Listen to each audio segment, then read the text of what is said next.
Po në qoftë se deri është i rritur mirë që i vogël, është i ushqyer shëndetshëm që i vogël, a lejohet me ngrënë? Mishi i derit është i ndaluar në Kur'an. Allahu i lartësuar e ka ndaluar ngrënien e mishit të derit.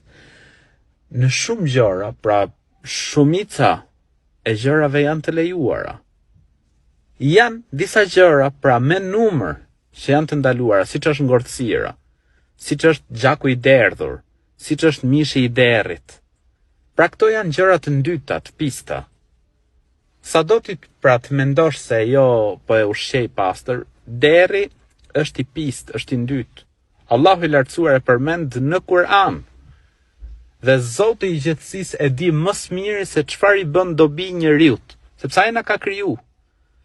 Kur Zoti i gjithësisë pra e ndalon diçka për ne nga dashuria e madhe që kemi për të madhin Zot, ndalemi nga ajo.